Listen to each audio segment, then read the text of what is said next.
That's okay. It's here. It's on.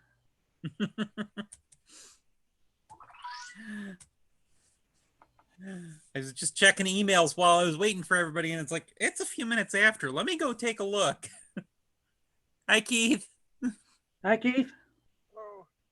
I didn't know if I haven't been online. Did can you, first of all, can you hear me? Yes, a little weak audio, but we can hear you. Let me try moving this around. One, two, three, four, five. Which is the best? That's a little better. You have to hold this up. Put it in my mouth. Um, I didn't know how many people. Well, so far we have three. Chrissy, hi, Chrissy. Hi there. I know I've not made one in a while, and then I host one. Oh, so are you the host tonight? Yep.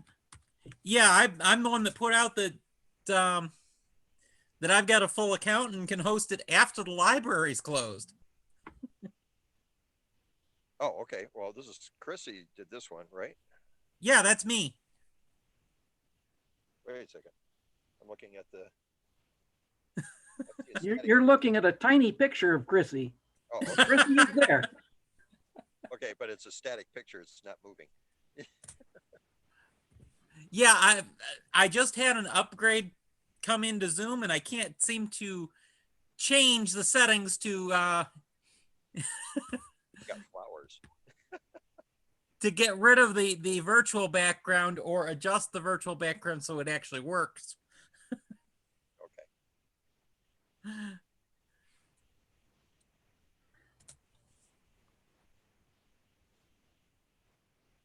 Oh, Andrew's coming.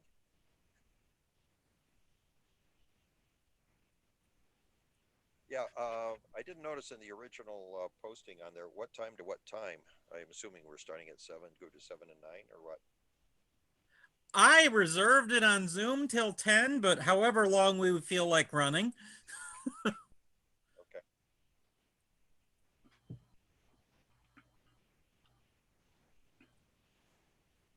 I figured 7 was the usual time, isn't it? Yeah, right. Your posting had the link in there, but I didn't see a start end time on the posting. Switching to an overhead camera, Bob? Yeah, I just fired it up for the first time. I've not used it on Zoom, and I was wondering how it would work for showing things off. Oh, sweet. And conceivably, it'll work. Mm-hmm. I was wondering, how do we show a picture or a video or a PDF or whatever on Zoom? This is my first. You share your screen. Do you have a green share screen option at the bottom? Yeah. Okay. I see it. So if I hit that, then it switches to the screen. Yep, you hit that. It'll prompt you what you want to share. No, it says disabled participant screen sharing. Oh, well, let me change that. All participants can share. Okay, now you should be able to share. Just a test here. So what is it showing? I see all sorts of stuff. Oh, so I have to. Yeah, you have to tell it. You can share a window. You can share a whole screen. I got it. Okay. And then does that come in as a separate window then? Well, right now we're looking at Bob full screen here. It will mostly come full screen. I'm looking at. No, you must have it on speaker view rather than gallery view. There, now I can see Bob. Yeah, I have it on speaker view. So you, Chrissy, you switch it back and forth when people talk, or what? When you share your screen, it should come to us all automatically after you select what you want to share. Okay. Keith, yeah. Zoom gives you two choices, speaker view and gallery view. Gallery view gives you smaller pictures of everybody that it can. I think it's limited to like 30 people or something. And speaker view uses the automatic audio sensing to switch for you. Okay, I see little guys at the top and you're big at the bottom. Then you're in speaker view. Oh, I'm in speaker view. Okay. Yep. Right next to whoever's last there, you'll see a button that says gallery view. If you click that, that'll switch to gallery view, and then we'll all four of us will be just as big on your screen. Where is this stuff? Sorry. It's in the upper right-hand Upper corner. right hand corner of the window. I see a recording button flickering. Recording should be at the bottom, I'm seeing a or recording it's saying recording should be in the might be in the upper left. Of course, and it's flickering right now that it's recording, I guess. So is it recording on mine? No, it's actually recording online. are you using a smartphone, Keith? I'm using a tablet, and I don't have internet at home, so I'm parked outside of a hotel.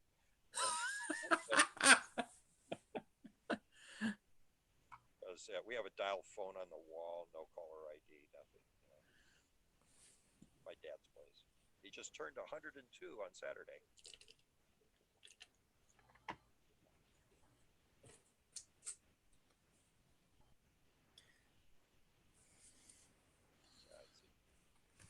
I just didn't know how I make a recording for myself. Oh, I'll share it after. Okay. See, this is all silliness right now. Works. I'm a Zoom virgin here, so.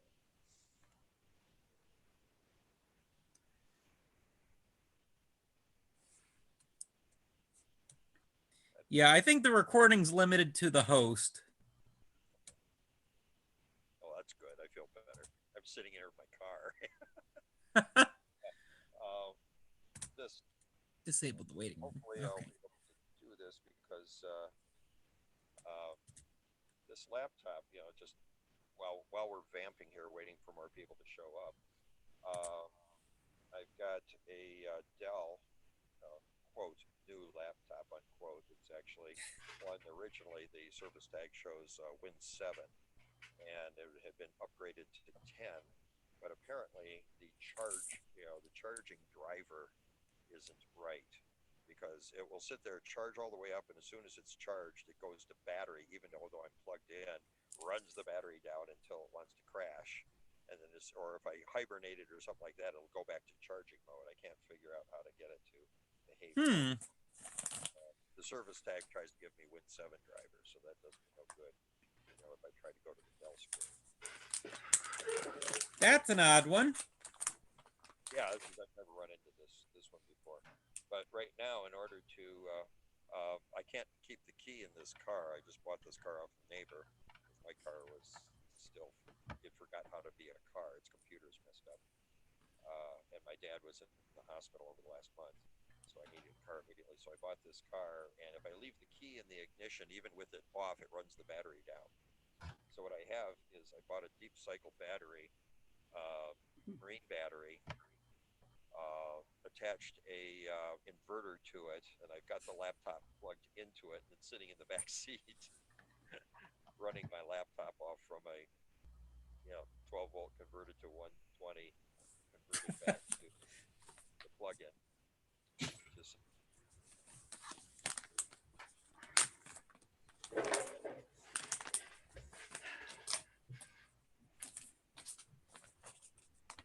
Hey, you do what you got to do to make it work. I'm sorry. You do what you have to do to make it work. Yeah, before my car was running, I had this on the basket of the bicycle, and so I was running portable on a bicycle.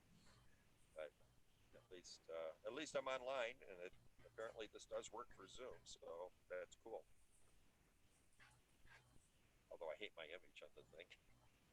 I need to do one of those filters to make me look better, I guess.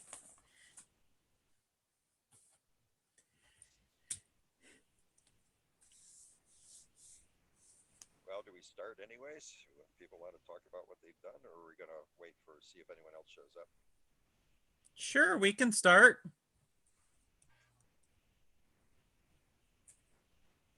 Let's see what I have in my box. You want to go first, Keith? Hang on a second while I go fetch one of my items. Okay. Be back.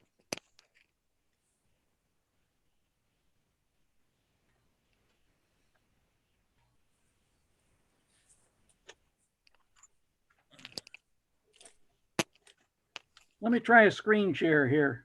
Okay.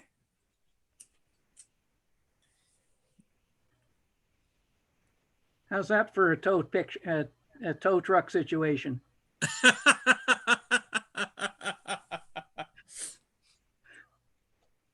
Is that a Fiat or an Isetta? It's an Isetta.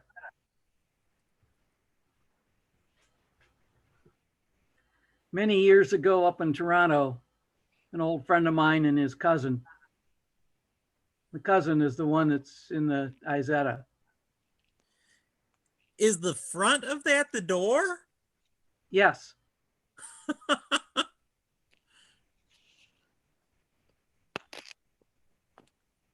Or does he normally just climb through the roof? I see that's open too. Now the front of the Isetta is the door. There's actually a mechanism on the steering column that allows the steering wheel to be mounted to the door, even though you can open the door. Is this a tow job here right now, or what's going on? I just got back. Yeah, it's just a funny picture that a friend of mine sent me. It was his cousin up in Toronto. One time they had to tow the Isetta someplace. So they just sort of stuck it in the trunk of the uncle's car. Is that the one from Benny Hill, or no? Not Benny Hill. Mr. Bean that he keeps pushing over. You ever seen Mr. Bean? No, it's not the one from Top Gear that rolls over.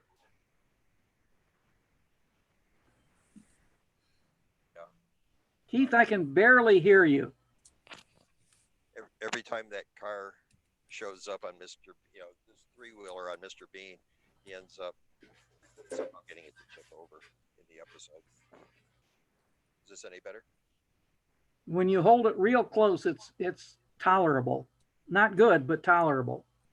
Yeah, well, this is a 5 below. I needed something because apparently the mic doesn't work on this thing, on this laptop either. So I went over, I bought 2 at 5 below, one of these on here. It doesn't work at all.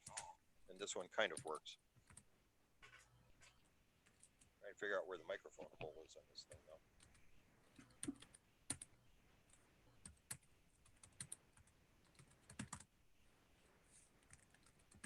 How about that? Is that any better?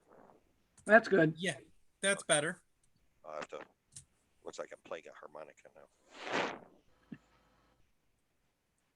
Well, if I'm going to start on here, one of the items with being at home is having office supplies. And so one of the items that I do is I organize a lot of these things in these 24 bin Harbor Freight boxes, these guys. Okay. So what I did is, it turns out Dollar Tree has a tremendously good selection of stuff over in their office supply area. And so I'm going to show you some of the items that you can get for $1. If I can do this without spilling everything. I'm not sure how to do this. I can't, oh, well, let me close the clear cover. I'll do it that way.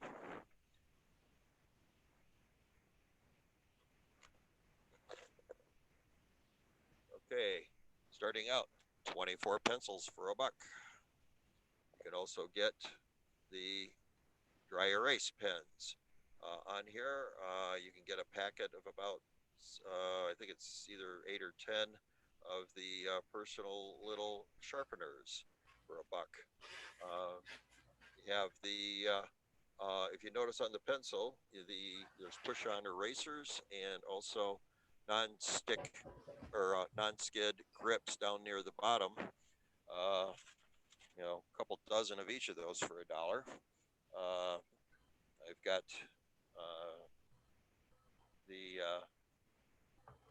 a set of paints. I also use the for doing touch-up on metalworking. They have clear coat and white fingernail polish, and a set of 8 non-toxic paints. set of 20 paint brushes. So all of that is available at $1 a pop. So this entire box full of stuff here is what we got, 1, 2, 3, 4, 5, maybe about 10, 12 bucks. And it gives me all the office supplies that I need. And I was looking at trying to do different ways of sharpening the pencil. And so, holding it and trying to spin that little, spin the pencil in the little sharpener was silly. And I figured out that you can do is you can take your pencil and you chuck it into your cordless drill on the eraser first and hold the other guy right up to it. And you just go, and you got an instantly sharpened electric pencil sharpener made out of your cordless drill. Also, some of the pencils I found at some of these sources, the lead is offset. So regular sharpeners don't work. So the other thing that I do is I take it and roll it on the top of my belt sander. And I can quickly sharpen it within a second or two.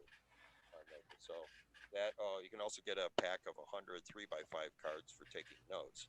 So I normally keep some of these pencils. In fact, I cut them down, put them in my drill index, along with a number of the 3x5 cards, and that allows me to make measurements while I'm working with the drill index.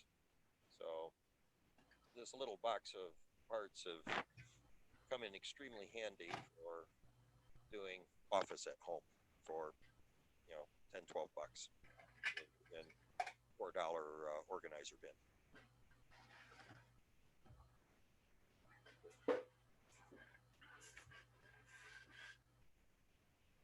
That's it.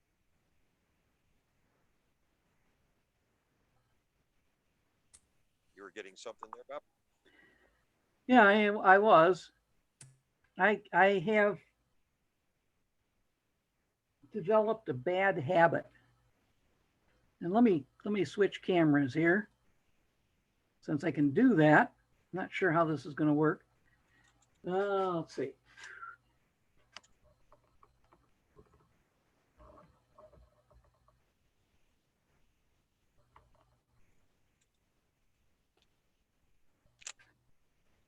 That's roughly about right. But I've started fooling around with Arduinos. And this is an example Arduino board. And it turns out that it fits very nicely in an Altoids can. Mm-hmm. So, you put your Arduino in an Altoids can to store it. Well, the problem with Arduinos is they're relatively economical. So you can get a few of them.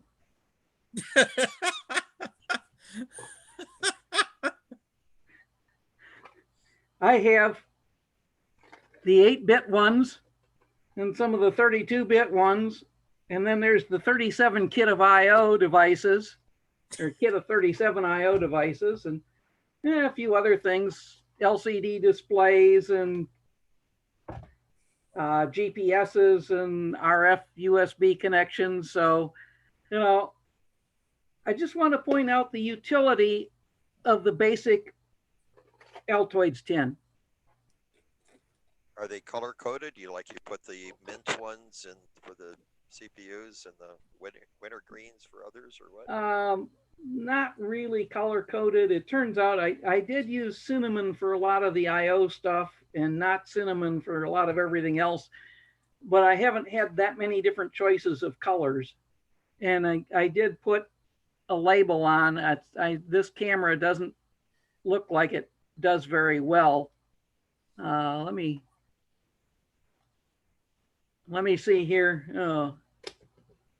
It hasn't switched to, you talked last, it won't switch to me, so I can't see how it looks other than in gallery view.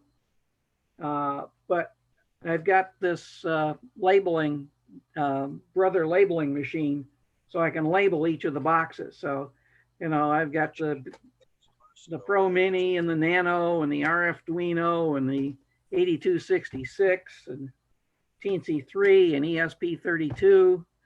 Each one's in their own box, and like Nanos are so small that you can keep multiple ones in the box. Can you change your lights leak? Not easily. I'm under fluorescent lights. Let me, I can do an incandescent light, which is going to look bright. And let me kill the fluorescence.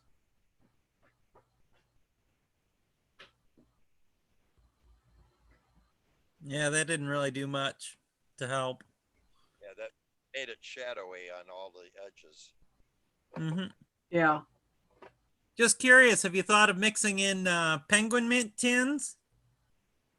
Uh, Or don't you need the caffeine? I have to avoid caffeine, and she who also eats them prefers the cinnamon Altoid. So that's the way it is. My sug- So just a thought, interesting, you know, as you're talking storage devices. my use for the Altoid tins is to make char cloth for camping. Say again, Keith?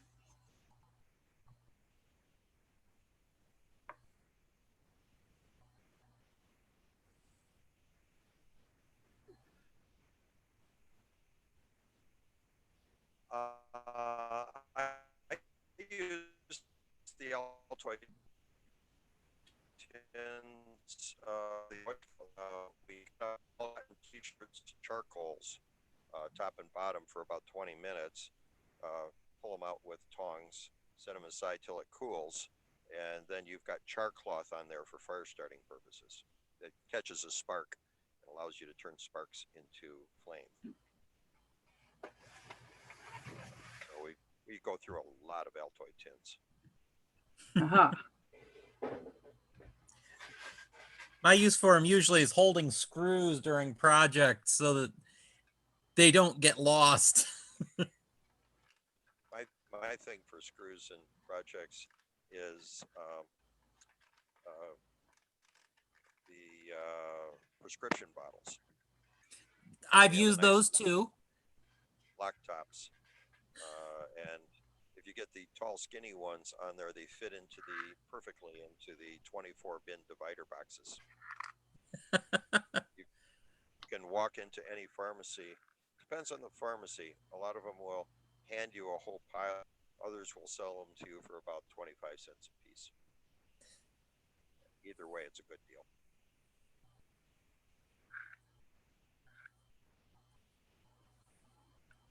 Chrissy, what do you have? When you get orange rolls for breakfast in the refrigerated case at the grocery store, they come with frosting in a little plastic container. Plastic containers are great for screws. Yeah, but the problem with those is they have no lid. True. Do you have that many projects ongoing at one time? That's more important for when you're grabbing another part and you accidentally knock it onto the floor. I can accept that. I was big into the 60 bin divider bin boxes where you pull out the individual little drawers. But man, you knock one of those things over, or you shake it, or try to move it, or whatever, and everything jumps out of their individual bins and go down into other bins or into the frame. You have to tear it up. And I just got, I had over 1,000 bins worth of that set up in my basement, where I did shelving systems, and so I had rows of 3 of the 60 bins by several shelves deep, and then on the flip side was the same thing, and then put all of the shelves on edge to the wall on casters with a piece of C-channel at the bottom, so I could make one hole, and it turned the entire wall into a solid parts bin thing where I just make the one hole where I have to step in to get to the right bin. And that was originally my prototyping shop. But boy, when those guys, you try to move them from one place to another or whatever, and they're all dump. And so I finally converted over to these 24 divider bins from Harbor Freight, which can slide edge in. You can take them out, throw them in a trunk of a car or whatever you need to do. and file them back up there. So I am a big fan of the clamshell parts organizer bins. The nice thing about that one is there's no handle, but it still has the hanging tag on the end, so you can pull it out edgewise, and they stack very, very densely. You don't have a lot of wasted space for the hinge and handle and whatever. So I can put them in the like in the first has these Tupperware, folding top type bin boxes.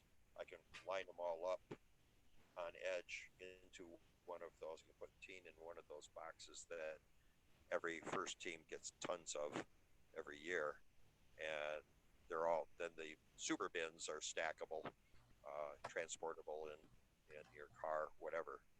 And I don't have spilled parts anymore. That was a huge advantage. So I am still getting rid of a bunch of those 60 bin dividers, some of which are still in wrappers. So if anybody, at some point I will be purging. Right now I'm still taking care of my dad, but at some point I'm going to have a huge sale of organizer bins or find new homes for them.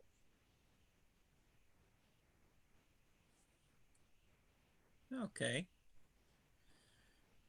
I've been working on something for the club, for our ham club down here.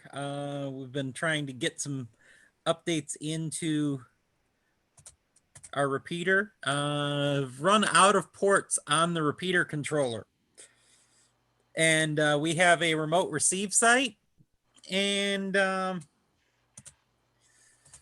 for link receiver and the main receive site for the 2-meter machine for TMRA. And we're wanting to reassign one of the ports, the port that the link receiver's on. So we need an extra port somehow shoehorned into this controller, an extra receive port. So I have put together a board. Oops.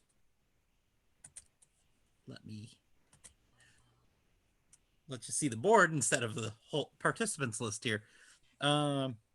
Running actually off Arduino. I'm using Arduino firmware just because it's so much easier to program in Atmega that way. And the resources that are already in there. A couple microcontrollers. One's a audio switch, and the other is an op amp, a dual channel op amp to go into the audio switch. I revamped the board slightly because I realized I forgot a couple indicator LEDs. And I haven't quite figured out tracing for those, but I'm not ordering another board, so I'm not that concerned. It was more to throw them in here. So that's the board. Of course, went through the Purple Board website to order them like I usually do anymore. And just using dip switches to configure it. And a couple variable resistors for the audio levels for balancing. The 3.5 millimeter jack over here just either gets shorted or not to determine whether the link receive port is enabled or not. If it's enabled, it'll take priority unless there's signals at the repeater port that'll actually override it. And only the repeater port transmits. We've got a RLC Club Deluxe controller that we've got 6 ports on that are all full with various things. Funny how that happens. Yeah. One of them's handling the streaming audio out to the internet. One's got a weather radio. One currently has has a D-Star radio for receiving the link for remote receive sites. So we can have pretty much as many remote receive sites as we want. This was an experiment we started several years ago. We just have it at our downtown site right now, we put it up there to test, and we've never got beyond that testing. But want to get some more receive sites, and so the users actually select where they're what receive site they're going to use by giving it a different PL. Normally down here, we use a 1035 PL, which gets you right into the main site, no problem. But if you're downtown, you can use a 250.3 PL and come in through the downtown receive site. That one, while the main site has good coverage into downtown, we were just more testing whether this would work. Hopefully we're able to get some new sites for these receivers, and we were wanting something further west as well, really, but we'll start with the sites we've got. And so this is actually to make it so I can have them all on one controller port instead of needing two. And we've recently had some wonderful issues thanks to Toledo Edison not taking care of a problem, in that our link frequency just has noise coming across it, bringing up our link receiver and tying it up. So we're actually, I've got some automated scripts going in to take care of the, to disable the link when that noise hits it. So this is the code I've got running in the background. Quick summary of the functions of the dip switches. Give us the polarity for the ports, whether it needs a PL or not, and then the logic outputs, logic level outputs to go to the main controller. Not being familiar with the repeater tech you're talking about, so you're saying you have a bunch of receiver sites that all feed their audio to this board? I'm not quite following what's going on architecture. Right now we've got one remote receive site, but yes, it could be theoretically could be multiple. We use a digital mode that takes care of our identification at the same time as the transmission. Bob, we're using D-Star for that. So we could have the one we've got downtown, we could have another receive site elsewhere, all operating on the same frequency, coming in through one receiver at the main site. Those receivers get their data, their audio to your main transmitter site. They're just a receive radio that's listening on the receive frequency. In amateur radio, a repeater listens on one frequency and transmits on another.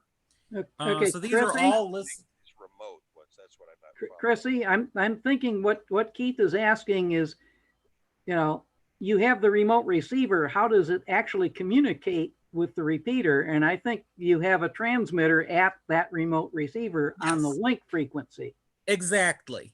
At the remote receive site, there's a receiver on the receive frequency for the repeater, and then on another band we have a transmitter. In this case, we've got the receivers on 2 meters, and we have a transmitter at about 430 something megahertz to transmit back to the main site that's listening to theoretically multiple remote receive sites all on that same frequency. And the main site then just is going to pick, is it hearing that remote receive site, or is it hearing the local receiver at the main site? Does that make sense?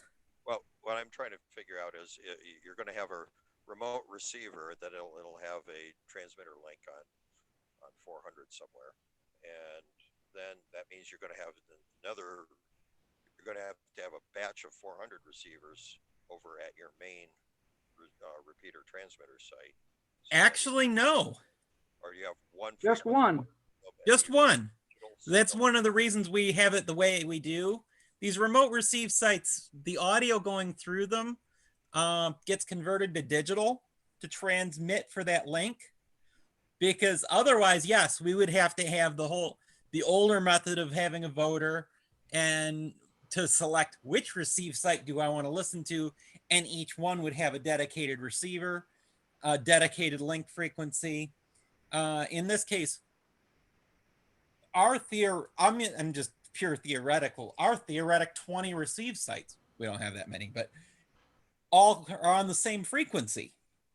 And because only one user is using the repeater at a time, whichever one the user selects by the PL that they put out, the main site that's the only one that'll transmit back to the main site at any given time. So how do you prevent collisions? Is there a digital data channel talking to everybody? Well, everyone would be listening to the output of the repeater at the same time. So for the most part, it's basically a human version of carrier sense multiple access with collision avoidance.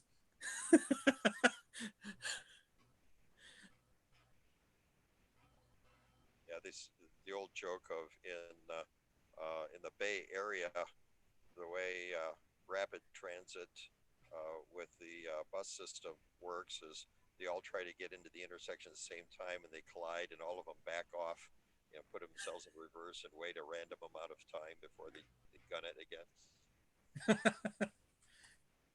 No, I was just wondering if you were taking the receiver, converting it to digital, sending it over the internet over to your site as a digital signal, and we've considered that, but this is an experiment we've been working on. We put up about a decade ago, and then we added the IP link between the two sites. First at 2.4, now it's up on 5 gig. But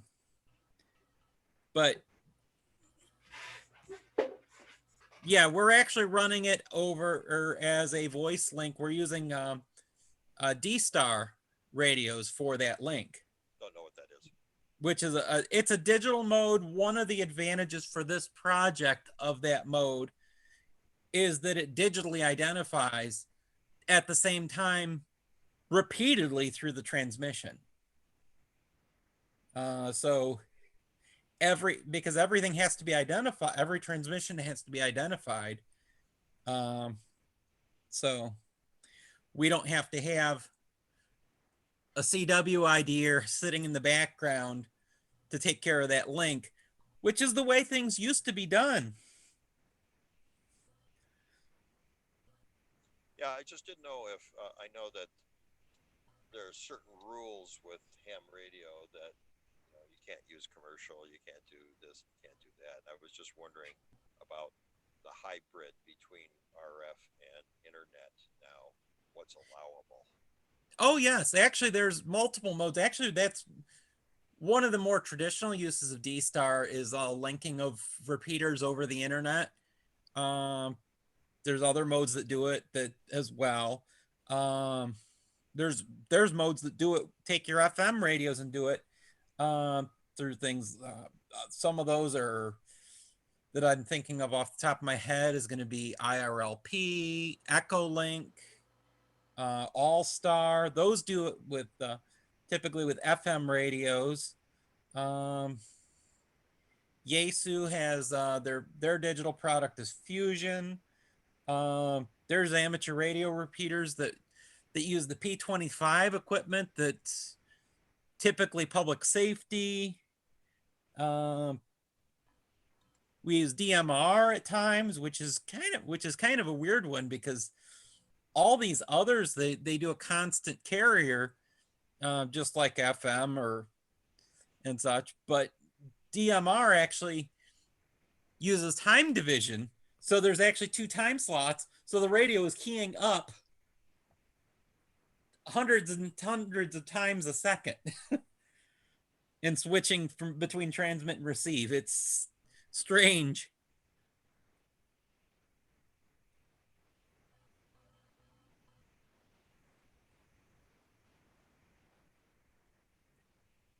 Did we lose you here? I'm here. Oh, okay. So my connection is a little flaky, so I didn't know if I lost you. We need an over or a done or a something signal here. I do have another project that I was doing. Okay, what else you working on, Keith? Okay, well, I posted my thing about the lights down in the basement on that. I have an update on that. Did you guys see that one? I'm not certain I have. Yeah, I did. Yeah. Yeah, the basement thing. I tried. In short, you had this situation where I have a 65-foot basement. It's at my dad's place. It's 65 by 25 or something, or 30 or whatever. So you get these two long strips from the staircase at one end, and each half of only has a single little light bulb on it. So it was, and typical house with 60 years worth of storage down the basement for my parents. You got these two little tiny patches of light, and you're stumbling around trying to find the pathway around all these boxes. And I said, this is silly. I'm going to kill myself down here. So I went over to Harbor Freight and got those 5,000 lumen LED shop light bar guys. They were on sale for about 20 bucks a pop. Replaced the light bulb with the adapter that gives you two outlets along with the light bulb down below it and a pull chain. And so hung pairs of them around each bulb. You see, the other problem is you'd have to go stumble through the dark to turn off the light at the other end of the basement. And so by putting this on there, so I have bar, bulb, bar, space, bar, bulb, bar, and that fills up most of the basement. So I have replaced the two bulbs with 13-watt LEDs. Each of those bars are about 60 watts, and so for a couple hundred watts here, I now have 20,000 lumens, bar going down the whole length. Now, in order to turn them on and off, you got these pull chains that are still, 40, 50 feet apart. So I did screw eyes into the rafters and ran kitchen string around. So it all comes, there's a long line down the center line of the basement, and then it takes a 90 and goes over to one bulb. It comes in at the correct angle with enough screw eyes. And you can even hang a washer right by the screw eye. So I have localized pull chain, for each of them. But if you go along the long length, you pull it down straight, it turns them both on or off, or you pull the string one way or the other way, and you toggle one or the other light assemblies on there. And so I can, now it's a bright shop environment, and it cost me less than $100. The other thing I did is I invented a screw eye insertion tool that slips onto a standard cordless drill, so that I can, so you drill a 1/8 inch pilot up into the rafter edge, and then you just go, and literally in 2 seconds you can install screw eyes. So once I built that tool, the entire system went together in about 10 minutes. Welcome. Good evening, Keith. I'm curious how your screw eye insertion tool works. I've done something with just taking the screw hook kind and grinding off the threads, and you can chuck that in a drill and hook it through the eye, and that will drive it, but it's not fire and forget. Like, you can't do it one-handed because the eye has to get in a turn and a half, so it'll stay in place first. And it sounds like you've got a better solution. I've got a solution that accepts 3 different sizes of screw eyes and the J-hook types both. So I created a tool. It took me about 10 hours to fabricate it. And so you really fabricated something that's... Fabricated a tool. It's now kept with my screw eye and hook eye collection on there, but it chucks right in there and literally goes, and you're done. And each of them can insert in a different orientation, insert in different slots within the tool. And it's a wonderful thing. I'm trying to see if it's patentable. Because all right. Previously, it was you had this Y trough thing. Yeah, I'm familiar with those too. Horrible. They slide off and they fall on there. This thing grabs it and spins it in and out. And so it's a different style of tool.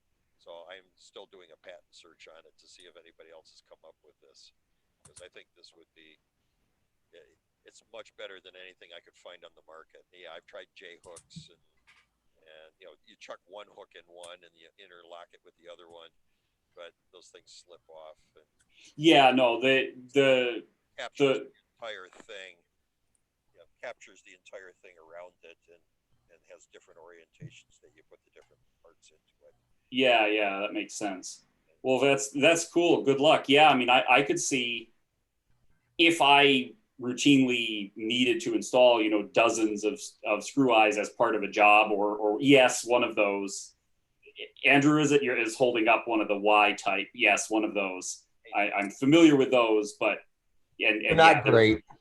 They're arguably better than nothing, but no, not great. But anyway, I mean, I don't know if you think it could be made in quantity, sold for 10 or even $15, that would probably be worth it. I mean, more than that, I suppose, for someone who really does a lot of it professionally.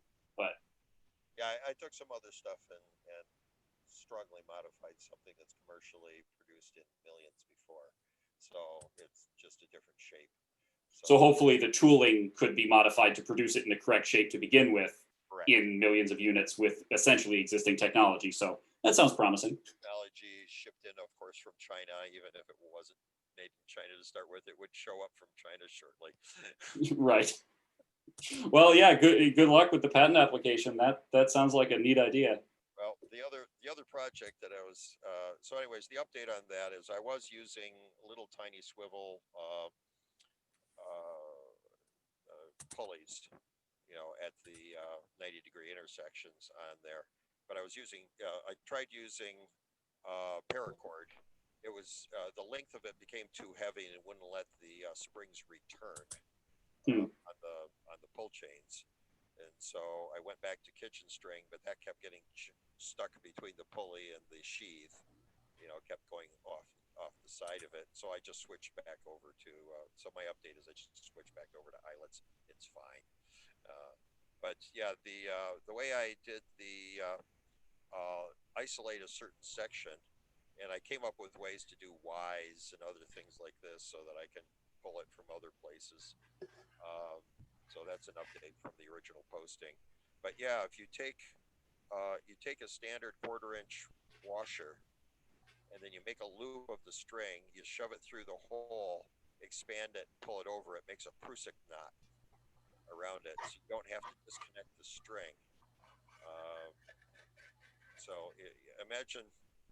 Right. So and then it ends up working a bit like the pull cords on a bus, right? Where the vertical cords that you pull just yank down on a horizontal cord and deflect it, and that causes the ends to pull in, and it's the end that actually has the sensor, and that's it.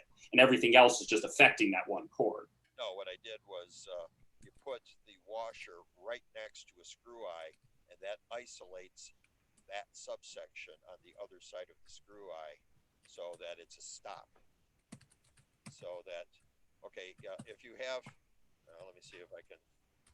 Yeah, no, but just the general idea of using the washer to create an attachment point. But I see, but you're not using an attachment point, you're just using it as a stop. Go on. I'm using it as stops. So therefore I isolate from the center line where it goes back and forth across the entire thing. Then at each end of that has a washer hanging from it. Then it goes through the screw eye and then dives into the appropriate bulb. So there where if you pull that little segment by the bulb,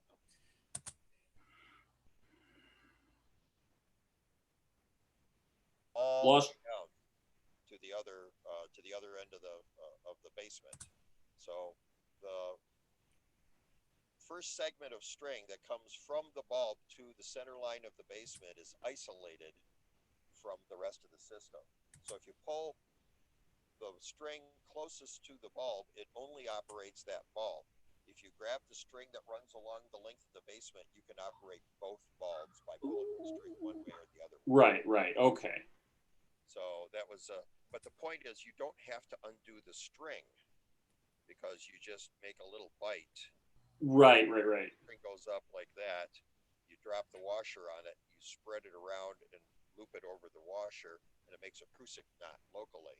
So you can install and remove washers at any point in the system without taking the string apart or cutting it. So that was an upgrade from my original Post-it. But the latest thing I had, my dad was VA tried to really try to get rid of my dad at the hospital. Unfortunately, I luckily got him out there before they succeeded.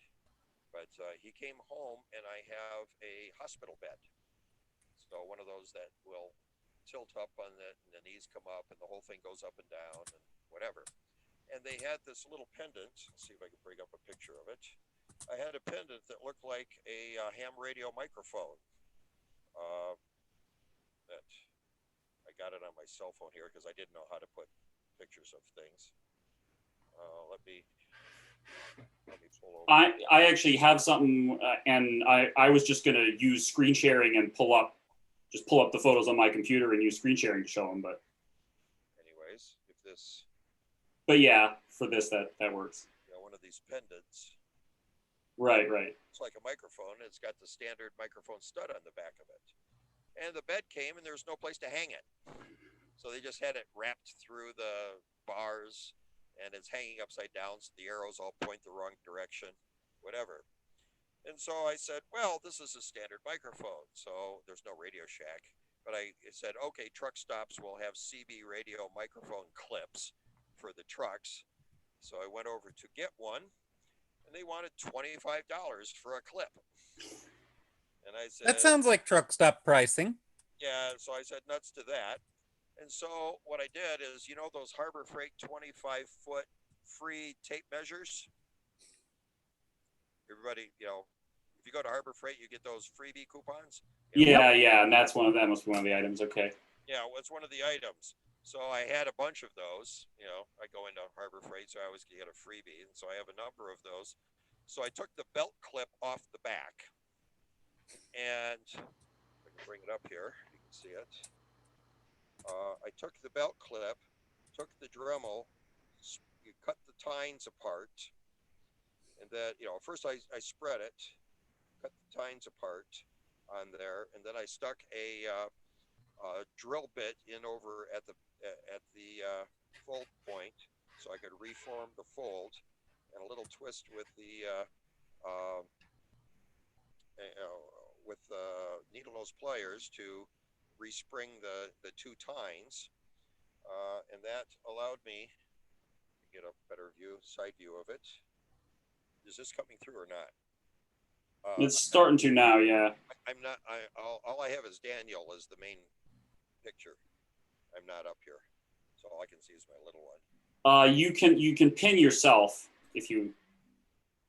I don't know how you're doing it. In the Zoom app, there's a row. It's speaker view, and it's got Daniel as speaker right now.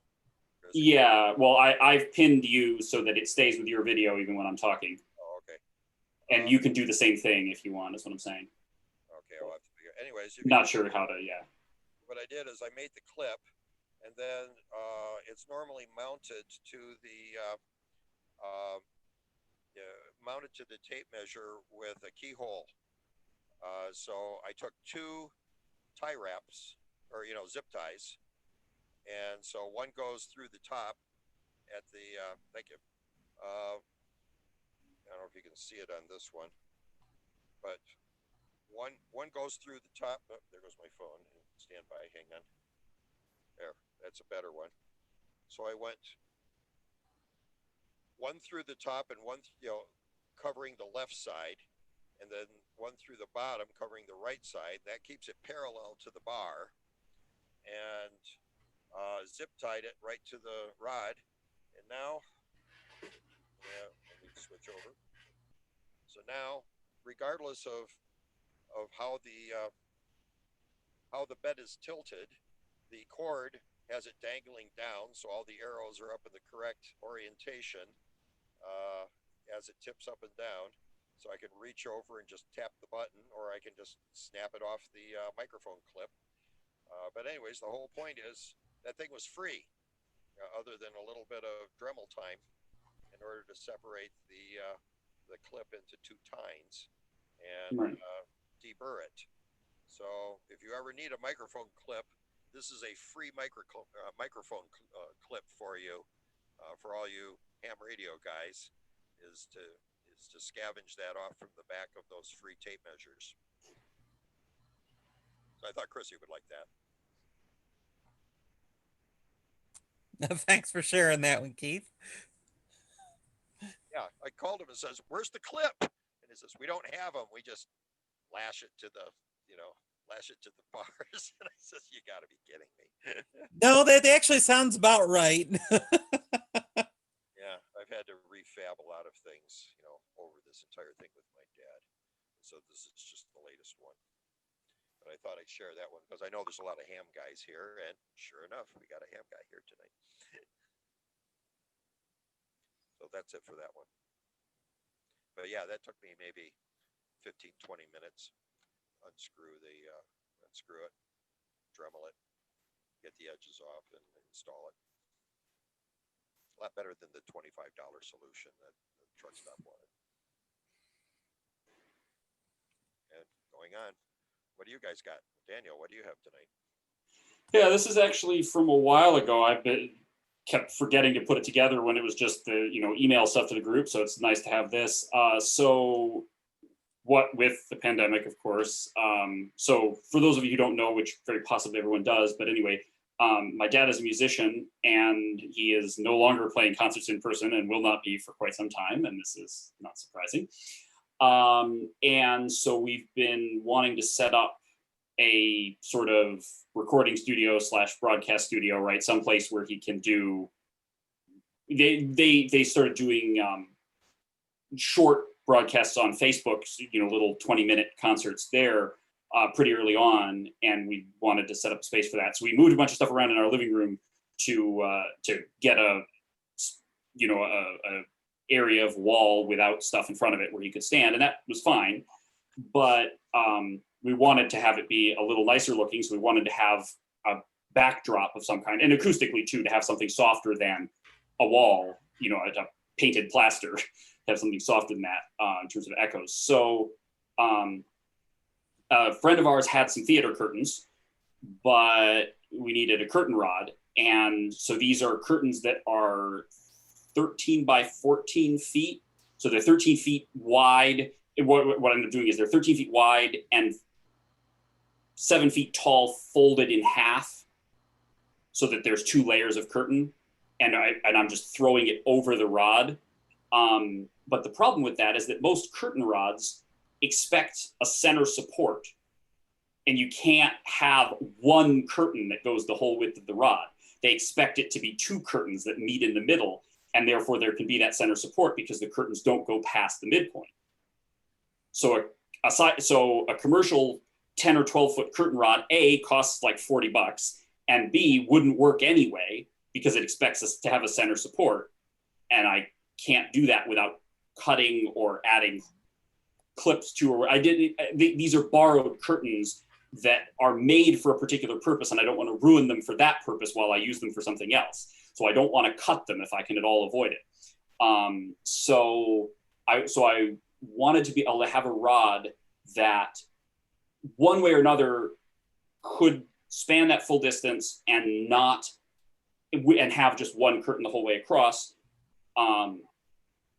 And so, okay, one thing I could do is just use a really big rod that's strong enough and build really strong brackets at the ends. But then that would get almost as expensive as the commercial curtain rod to buy, a piece of 1-inch black iron pipe or something. So instead, what I did, and this is the point at which I hit share screen, this window, share. Instead, what I did is I designed something to work with, okay, my screen sharing is paused until I tell it what I'm sharing. Are you seeing a Google Photos window from me? Nope, we're seeing you. I see Google the Photos. photos. Yeah, okay. 4 different images, 2 with clips and 2 with With the result, yeah. So, come on, guys. Okay, Oh, we're there done it here. is. There we go. So I don't know if you can see my mouse, but it should be obvious which ones I'm talking about. The sort of normal looking ones are the ones at the ends, and they've just got, so it's just there's a dowel joint holding the part that sticks out in front, a couple little quarter-inch dowels, and then there's just a hole right here. That I just stick a dowel through into the end of a piece of 1/2-inch conduit, and that's how those hold the conduit on the ends. And then these guys, this is what they look like on the other side, and then they end up, I should have taken a closer up. I suppose if someone wants, I could go do that right now. That's the advantage of being at home, right? But you can probably figure it out if I zoom in, right? There's one of them with its back to the wall. It's not actually all the way back to the wall. There's a spacer, there's a chunk of basically 2x2 behind it to actually get it far enough out from the wall, but basically with its back to the wall, and then another one coming around in front of it that clamp onto the rod, and they can clamp just fine over the curtain. So you can't pull the curtain, but that's okay because I don't want to. And you can adjust it because you can loosen them enough that the rod can't fall out. But if you lift up on the rod to give it some slack, you can drag the curtain through and then tighten it back down. So they are adjustable. You can't just, move the curtain. You have to get up on a stool and grab a driver and unscrew screws to do it, but you can do it. But the intent is just to do this, to just have the curtain there. And then the only part that we do draw is this part, because there's a doorway there, and it's actually nice to be able to cover the doorway and have that width available, but obviously the doorway can't be covered all the time. So, but that's great because the ones at the end, the reason I didn't just use 4 of the clampy type is so that the ends are free, so that last section that covers the door can be drawn aside. And then these colorful cloths are a later addition, and they're just held up with spring clamps right now because I haven't been bothered to go and hand sew them to the main curtain, because they can't be thrown over because they're not long enough for that. They don't go down far enough if you were to throw them over enough and not fall off and all that. But none of that is really the point. The point is a few hours of work, but the only thing I actually bought was the conduit and screws and Tapcons. The wood is all scrap wood I had, and varnish I borrowed from a neighbor. And are the clip blocks, are they screwed into the wall, or are they clipped onto the drop ceiling? They're screwed into the wall. They're screwed into cinder block. I mean, I could probably hang from one. It's plaster with a 1-inch gap behind it, and then cinder block. It's non-standard construction that probably wouldn't meet code anymore because there's not enough space for wiring and stuff. There's not a big enough gap. But as a result, you can take, I think it takes either a 4 or 4.5-inch Tapcon and go through the bracket, through the drywall, across the gap, and all the way through one face of the block, and have the full thickness of the face of the block engaged with the Tapcon thread. That ain't coming out. And it's honestly easier than dealing with anchors and plaster anyway, because then the plaster will crumble and crud anyway. So yeah, so those are not coming down unless I want them to.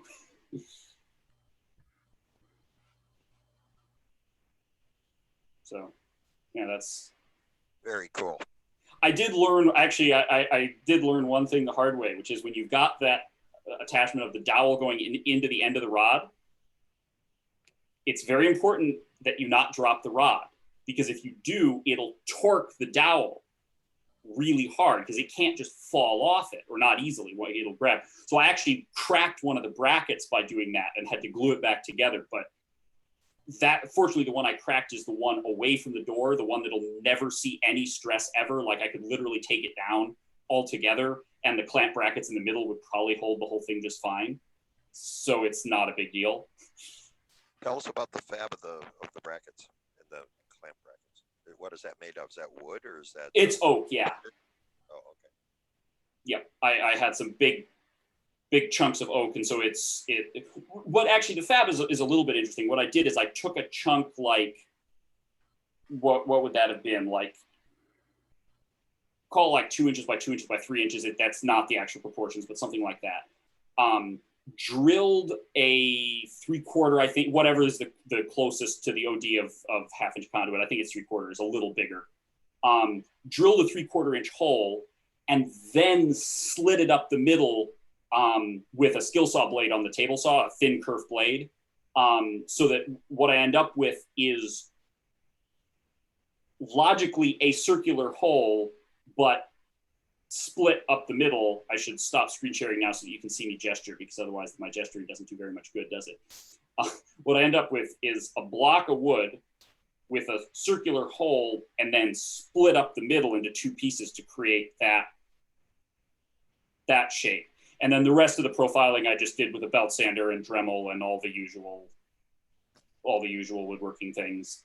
But it was actually one of the, I've finally gotten everything working and gotten reasonably comfortable with using it and have a not dull blade and so on my table saw. So this was one of the first not just ripping scrap 2x4s things I did with it, was slitting those in half and then doing some other, because the ends of the clamp don't actually reach all the way closed, because if they did, they would pinch the curtain really badly. They reach just far enough back inward that there's no way it can slip out, but they don't actually come all the way to the center line.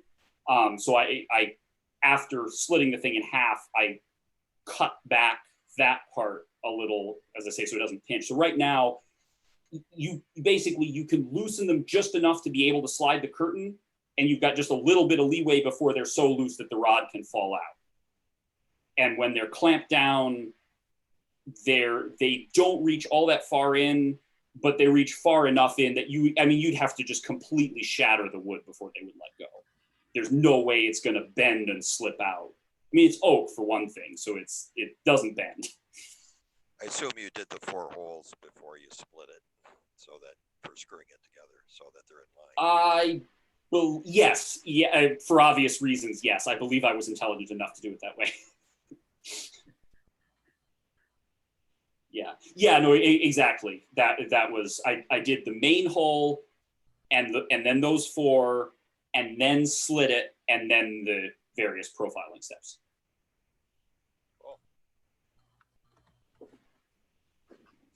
So, and this was also the first time I got to play with proper varnish, which turned out well enough. I just figured I wanted to get something on there that would shed dust and let me wipe them off without, catching the cloth on the wood grain. It's like, it's not like the looks would even be that bad with just unfinished wood, but might as well. So what did your dad think of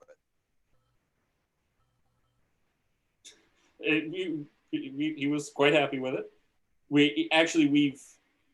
The one thing that is a little bit unfortunate is that those curtains seem to confuse the white balance on the camera sometimes, because they're like just a little bit off white and there's no other good reference for it. So sometimes it gets a little confused. So we may at some point end up doing different curtains or just having to get better at correcting stuff afterward.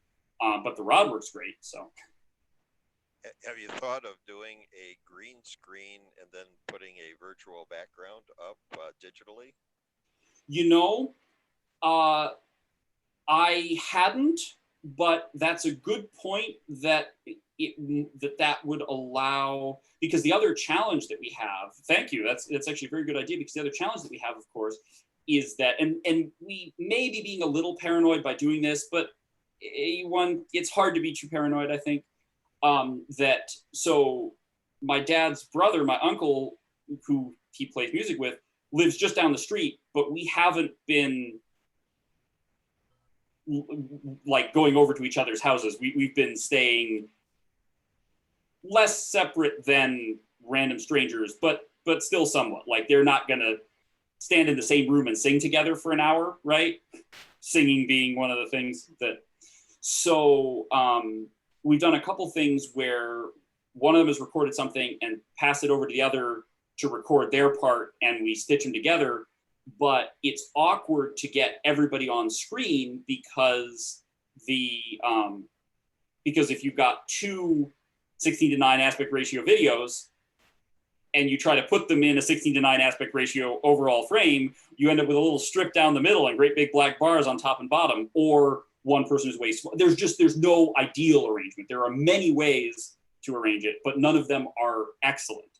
And it occurs to me, now that you mentioned the green screen thing, that if you shot them both on a green screen, you could actually layer them.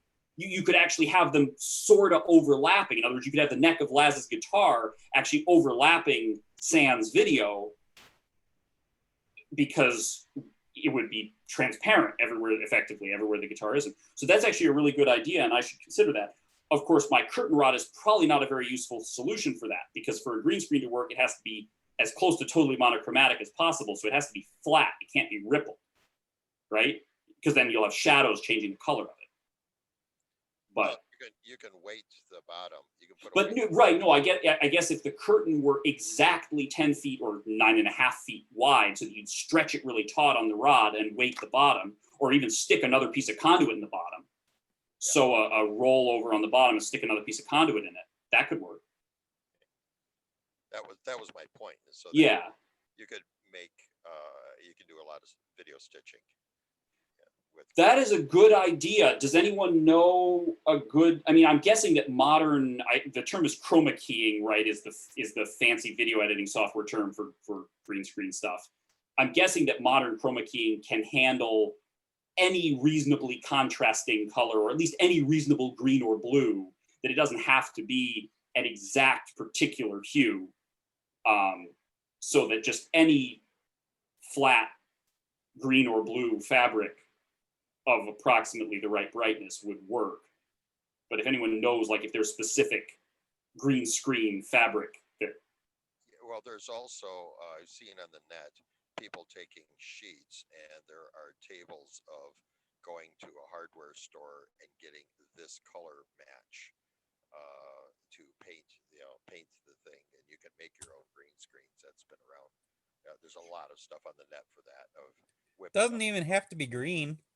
Well, I was saying any green or blue, is my understanding, are the colors that are commonly used. Although I suppose I don't see any reason why, like I say, why it has to be anything other than contrasting with the objects you don't want to remove.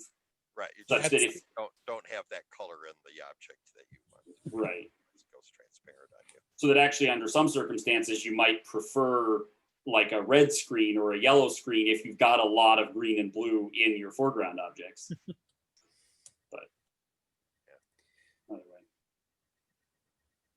Yeah, there's all sorts of references on there for putting up your own, but all you have to do is get you just adjust the camera so you don't see the top of the curtain rod, or don't see the bottom.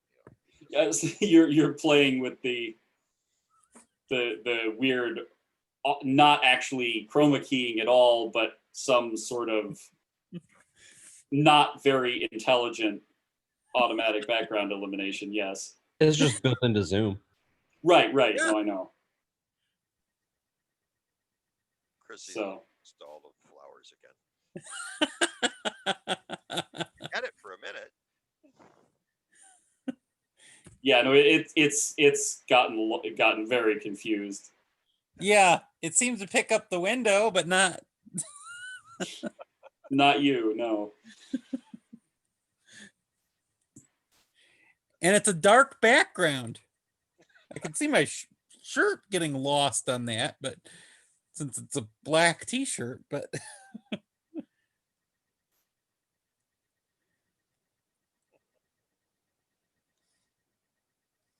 so we had. You have the stop video in the lower left corner, oh yeah, and it doesn't give you the choice of choosing the virtual background. There you go. Yeah. well, I just had Zoom decided that I needed an update when I was in a conference going into a conference the other day, and ever since that update, it just crashes when I go into the change virtual background. Okay, well, It's unfortunate. turn the virtual background off now. No, I'm not sure it's actually off. Yeah, occasionally it's cutting through. It just is convinced now that you actually matter rather than that you are background to be removed. I don't know why. Yeah, I look at my hand there. It's Yeah, cutting yeah. through my hand. I'm serious. There are not holes in my hand there. That's good. They That's get good. bigger as they get closer to the camera. I think it did your eye when you looked off to the side. It did at least once. Oh, Yes. that was okay. Which was bizarre. Yes. Andrew, what are you working on? I got an old scooter, electric scooter, that has questionable origins. I came by it reasonably though, and I'm trying to get it up and running. I have a giant battery pack here. It's got it's 10S 2P, 18650s. Alright. And then I have a second one of these that's in a different form factor because it actually had two battery packs. I had to order a new dashboard. That'll get here soon. Basically, I'm going through rebalancing all the batteries manually with the charger, doing 2 cells at a time, the two in parallel. So I guess it's, 10S2P. It's basically the same as the battery for like the cordless chainsaw that I have right out, 40 volt, but actually more like 36. Yeah, these Nominal. are actually, they say they're 36 nominal. Yeah, 30 exactly, 40 max, 36 nominal, and 3-4 amp hour. Yeah, pretty.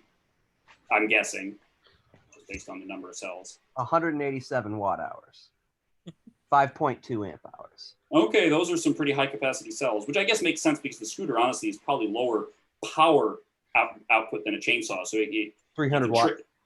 Yeah, so you can definitely trade for higher capacity at the cost of lower power dissipation. And then they do the second battery pack so you can get a higher top speed. Oh, huh. So we'll see. We'll see how much hacking and modifying I have to do to get it to work. It was completely missing the dashboard, but apparently that's easy to get and not too expensive. Hopefully mine should get here Saturday. I might have to flash a new firmware on it. That'll be fun to figure out. Let's see. Next thing I got, I have an Oculus Rift Dev Kit 2, which uses a Galaxy Note 3 phone screen. Pretty much, it still has a Samsung logo on it and everything. It didn't really work as a VR headset. It's also 6 years old at this point, and it wasn't really a great VR headset in the first place.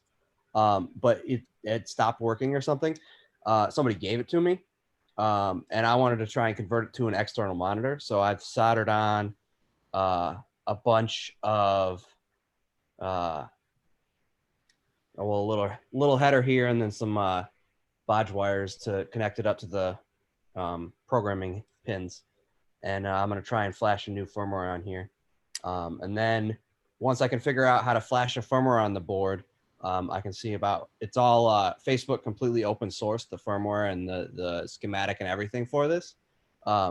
So I'm going to see if I can modify the firmware and make it function as a monitor full time instead of trying to go into power save mode and other restrictions. It'll mostly be disabling parts of the firmware, hopefully. And then I get to figure out how to try and compile it, which is going to be quite a challenge.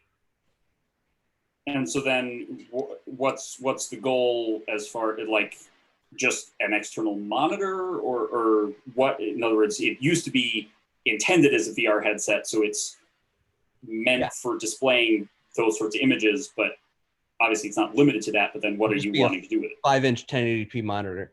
Okay, so just a little, powered. just a little outboard. Yeah, I mean, you could use it with a Raspberry Pi. You could use it as an external monitor for a laptop.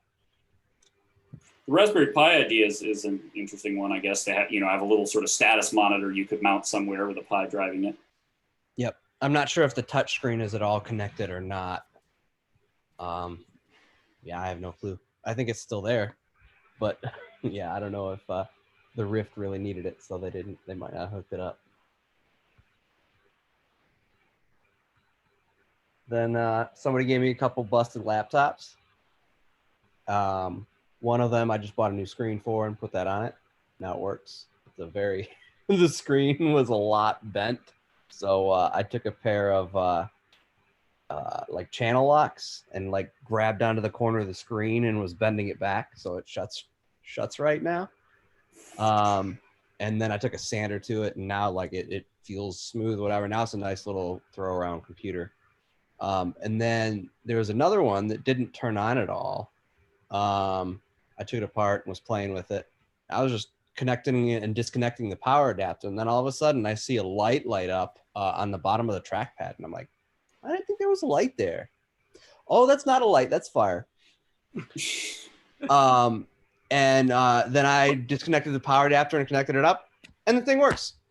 Apparently the capacitor on the back of the trackpad shorted, and the fire blew open the short. I took it out apart, desoldered the capacitor. No problems. I don't know about on the bottom of the track. I remember watching a video years ago now of someone taking apart a water damaged iPhone and basically finding, okay, it's not working because one of the filter capacitors in the power supply is shorted. But if you just remove it, the power supply will be slightly more sensitive to noise, but it will work again.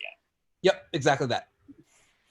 And I think I was using an 85 watt power supply, which is the largest Apple made for MagSafe 2. And I think as connecting and disconnecting it would put in a little burst of current or something. And it was somehow able to put enough current through the capacitor to blow open the short. Yeah. It was weird. I didn't do anything intentional. I'm just sitting there flicking it, disconnect, connect, and then itself. So yeah, that's probably most of the projects for now. I got a bunch of other ones. I'm fixing up a 3D printer, trying to fix up a CNC. Speaking of printers, my Canon printer just went. Are you done? I want to make sure I'm not. No, yeah, go ahead. Okay. That it's now got a failure mode. I tried to print some stuff tonight, so I wouldn't have to hold up my phone. And I turned the power on, Canon LP laser printer, and it immediately turned itself off. I didn't know the failure mode. I haven't torn into it. I haven't gotten the schematics, done anything yet. Anybody know the failure mode on there where it'll just kick in, kick out? Suddenly just lights up and then immediately kicks out. Doesn't even try to boot. So this is a machine with a soft power switch where it's power button, a momentary switch, and you press it and the screen comes on and then the screen goes off and it acts like you. Well, it's a laser printer, but yeah, same thing as you. How old is it? Only a couple of years. Okay. It's I can find out what the model is here.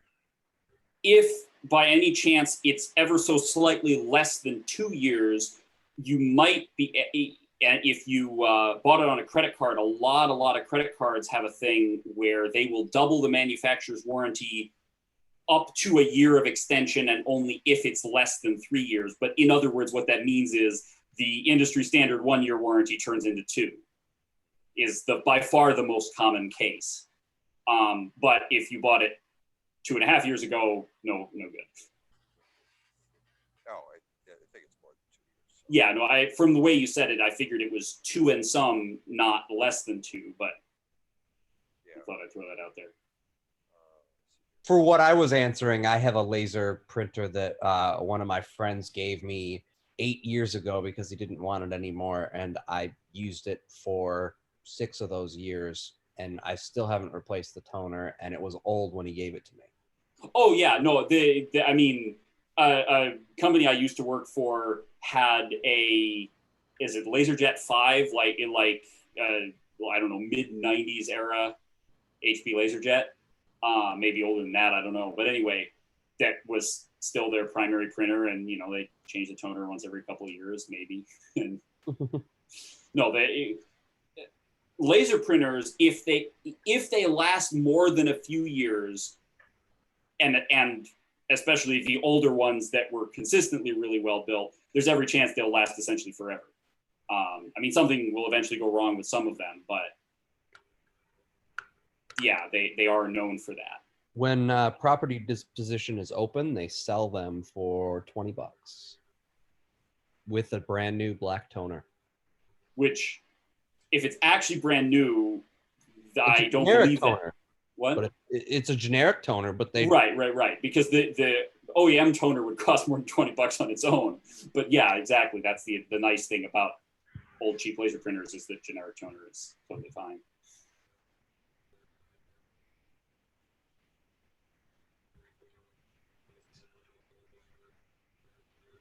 My printer is a Canon LBP, as in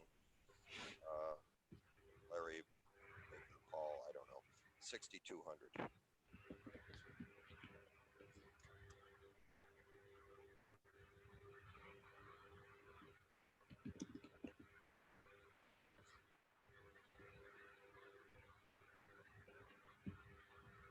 Took me a while to get to printer's setup screen because Zoom apparently really eats everything. It wouldn't give me the cursor.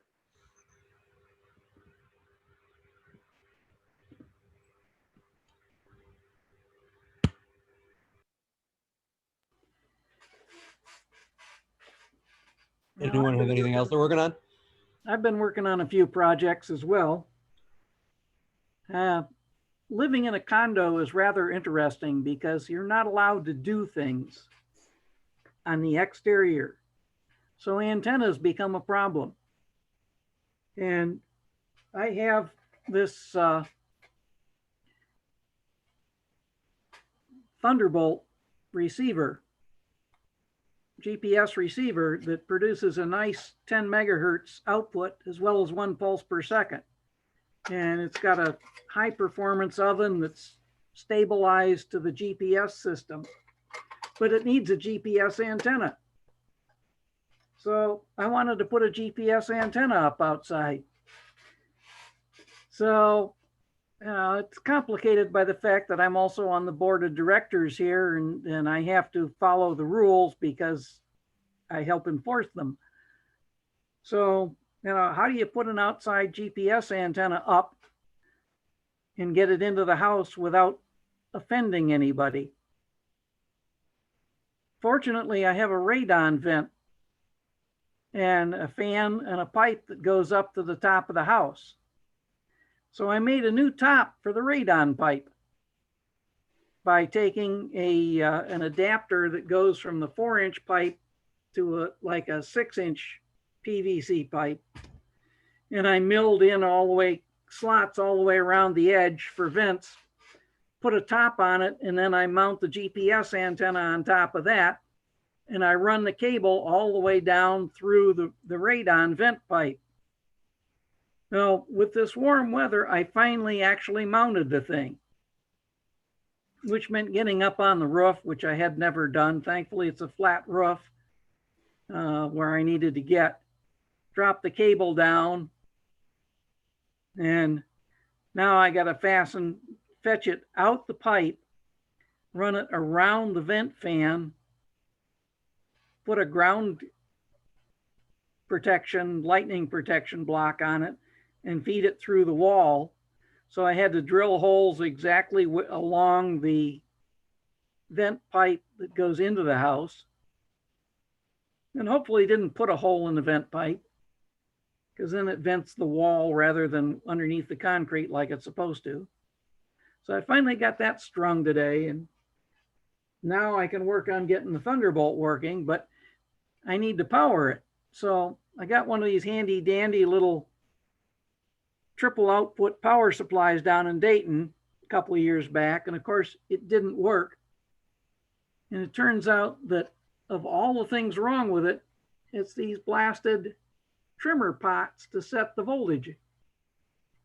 Fortunately, I happen to have 3 of the right value pots, so I was able to get this thing fixed.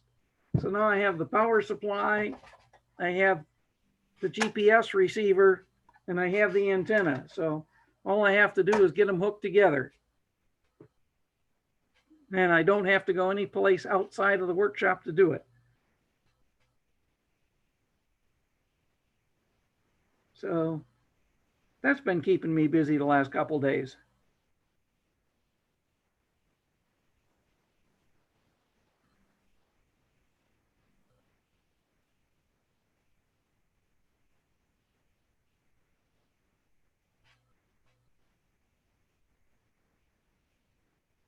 Who else has stuff?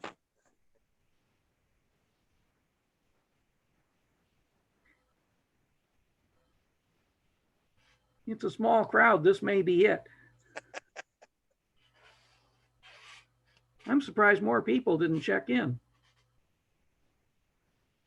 Oh, I still have my questions since other people have joined in here. This laptop that I have, it's a Dell laptop. Originally, the service tag on there was for its Win 7 Pro configuration. I picked it up over at ProvideNet, and they had Windows 10 installed on it. But apparently, there seems to be a charging driver problem. You know, I tried to use the service tag, and all it wants to do is hand me Win 7 drivers. I didn't know anybody has done Dell stuff. The problem that I'm having is I've never run into this before. I'll plug in, you know, I put a new battery in it, and it's plugged in. It will charge up. Once it gets totally charged, then it shuts off. Even though I still have the power connected, it switches over to battery mode, runs it all the way down, and crashes the thing. And as soon as it, you know, if it decides to do this or it does this randomly, it just switches off from. Right now, it's still happy that I've got power plugged into it, but all of a sudden it'll just switch to running off the battery. And if I send it to hibernate or something like this, as soon as it finishes shutting down, it'll start charging again. But then if I try to wake it up, it may not continue to charge anymore. So I'm assuming that it's a Windows 10 driver for running the hardware for the charging circuit. I doubt that that's Windows 10. That's the battery management should be part of the hardware in the computer. Okay. Should be independent of Windows. Windows can monitor it, but it shouldn't be able to control it. Okay. So, Or at least it shouldn't feel the need to, and if it doesn't, it should just work on its own. I mean, I would imagine that there should be some ability for the operating system to tell the battery management controller to do things, but that's what it would be doing, is telling the battery management controller to do things, not directly controlling the charge circuitry. There is a separate chip that does the charging, and it has its own memory and its own software, firmware, really. I'm just wondering if it's something as simple as the socket for the power cord in the laptop. It's just loose from the PC board, you know, cold solder joint or something.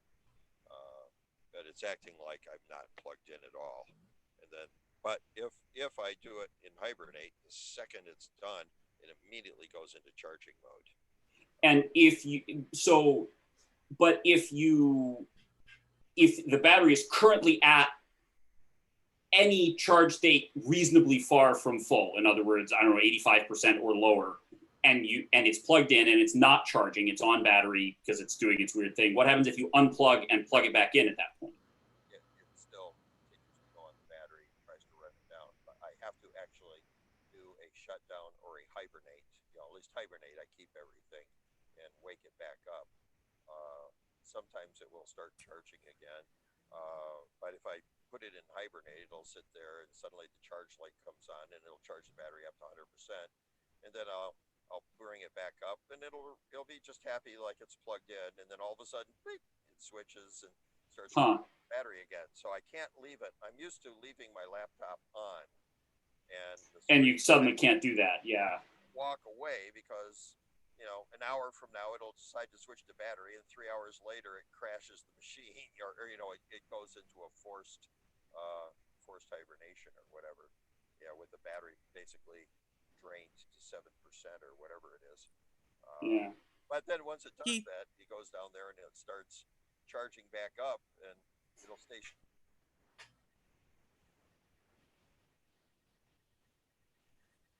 Just curious, when you put in that service tag on Dell's site, did it say there was a BIOS update?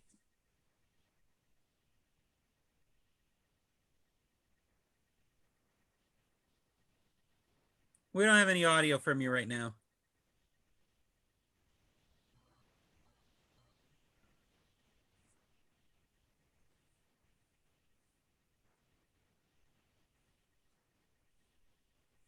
Can't hear you. I don't know about BIOS update. If I try to put in the service tag is for the Windows 7 configuration. And so it doesn't. Yeah, but BIOS will Did it. sit below that, so it doesn't matter which operating system. Right, but I didn't see anything that said, anything talking about the BIOS, whether there was an update or not. I can go investigate that, so it's a good idea. Thank you. Yeah, rather than service tag, look under Dell for the model number.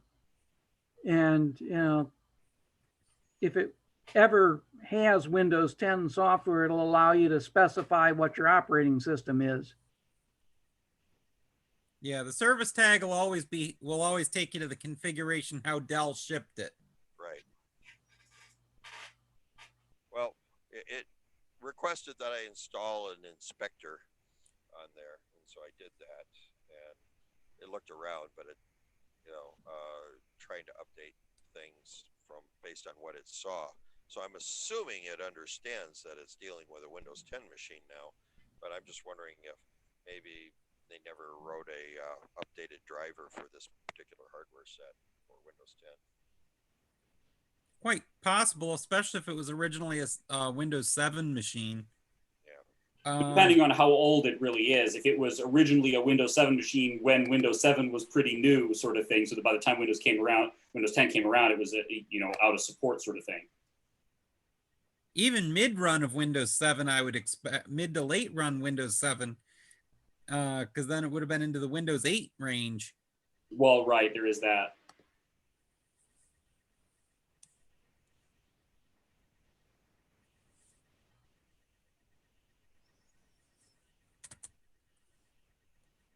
Keith, you got to hold that microphone to your face.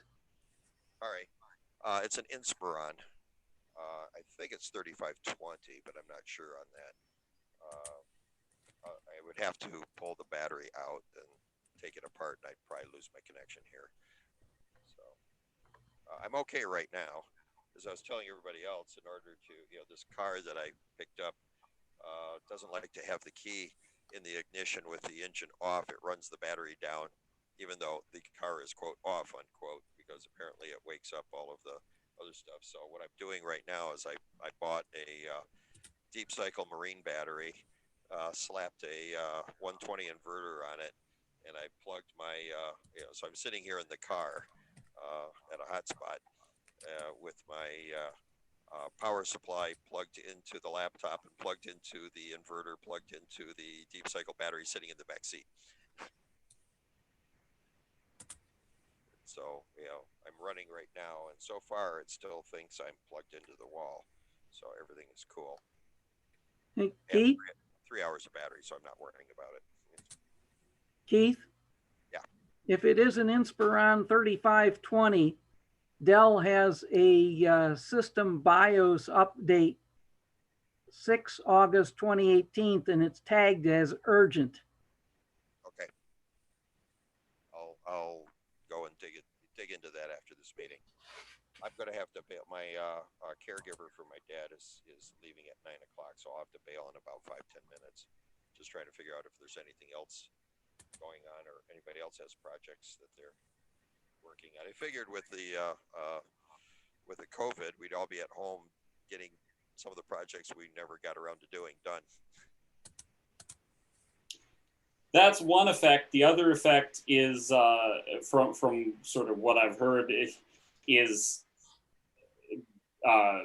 spending too much time, looking for work. Basically, there's this interesting juxtaposition of, on the one hand, you maybe have all this time that you didn't have. On the other hand, you maybe also have all this stress that you didn't have. So, well, one thing, speaking of, my LeSabre that I had on there, it went senile. It forgot how to be a car.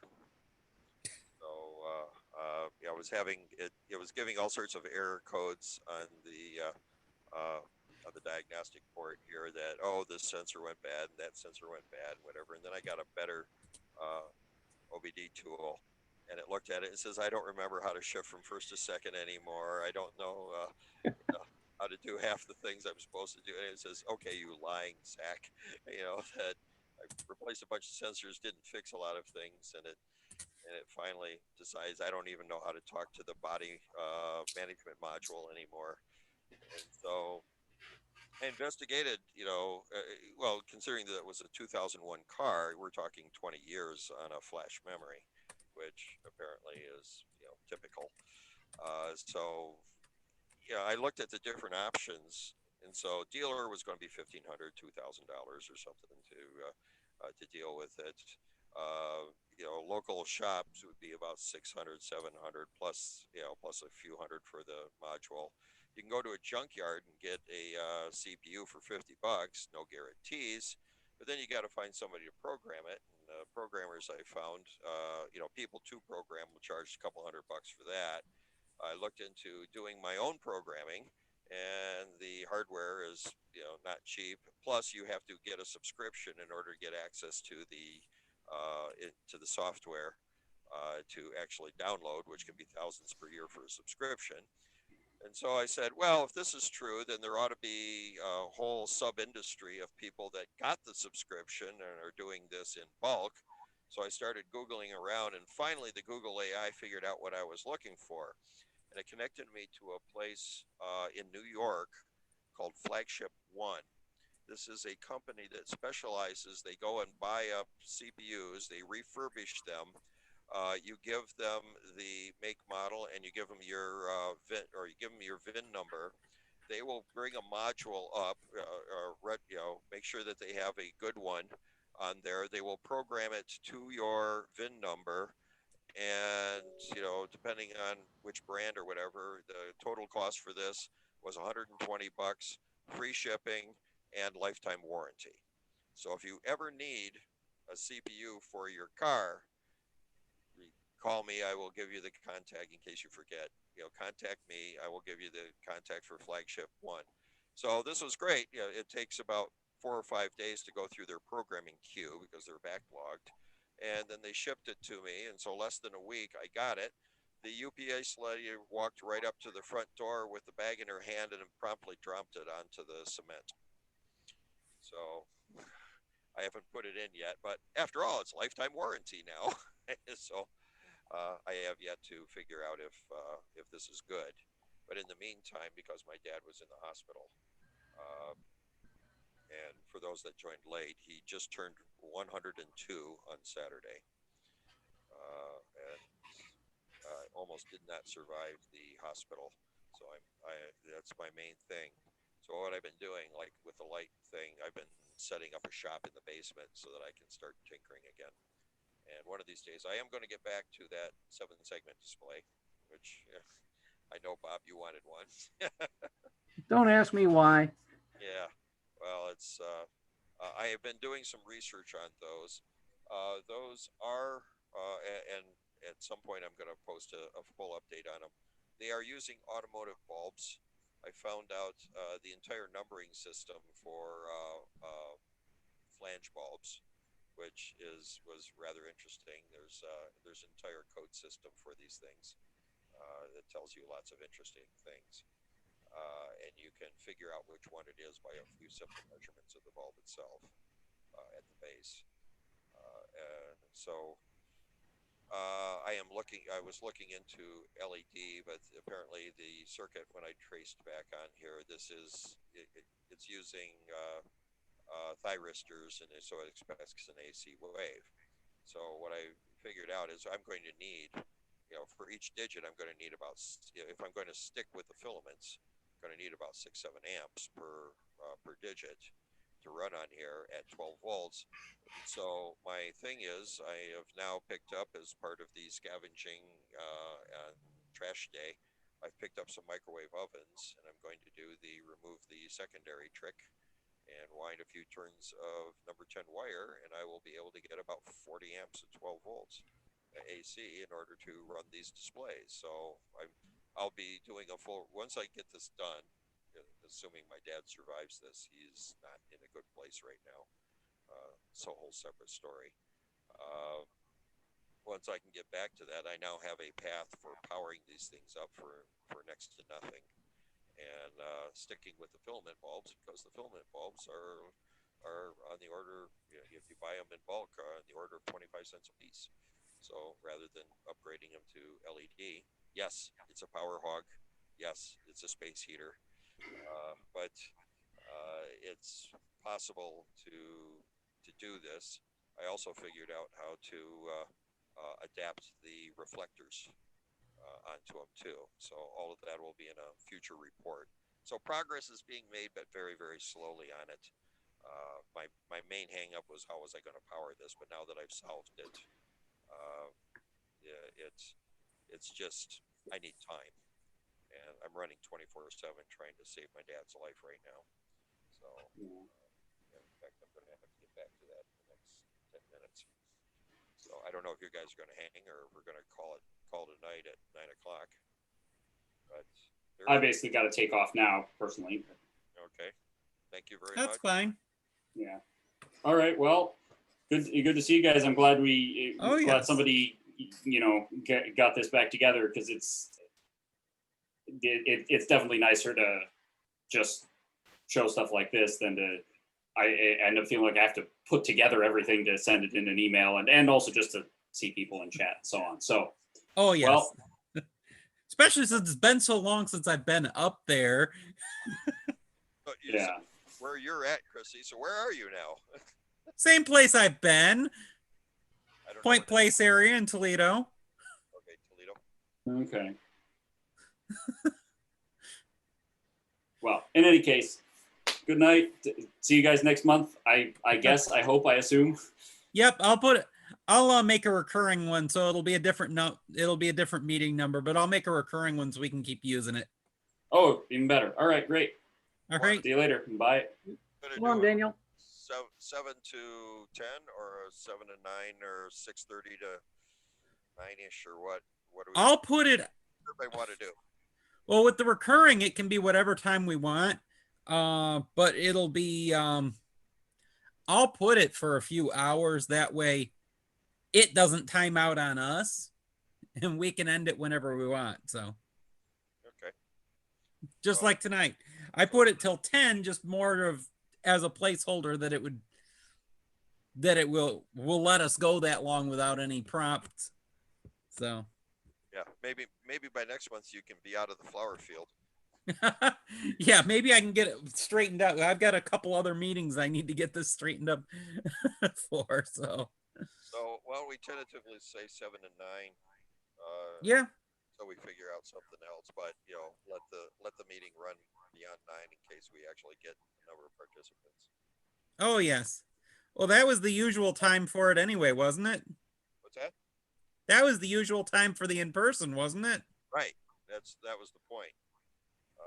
I'm going to I'm setting up my caregiver for second Tuesdays until 9 o'clock. So, Okay.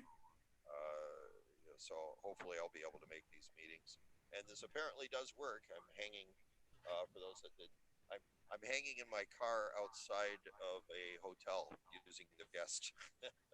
Because we have a dial phone on the wall and no internet. Yeah, so that's my dad's place where I'm taking care of him. So Oh, I get my internet through my cell phone, so well, there's almost no cell service in this town. oh. You go Well, down, that doesn't help. there's no bars. You go to the grocery store, there's no bars. You know, it's just so. And even my cell phone only has one bar at the house. So, but I'm expecting my cell phone to die. It's a G3. Now that 5's coming in, I'm sure I don't know if anybody's heard of G3's plug being pulled soon. I'm expecting it. I haven't heard of them starting to pull it, but I would not be surprised if they pull 3rd gen before they pull 2nd gen. Is 2nd gen dead? 2nd gen's still alive, but I would expect them to keep that going longer than the 3rd gen. Why is that? Because OnStar. Well, our OnStar died on my yeah, on the LeSabre years ago. They pulled the plug on It that was thing. probably a first gen, which was which was amps. Thanks again. Have a good night. Yep, you too. See you later. Yep. See Good night. ya. Good night.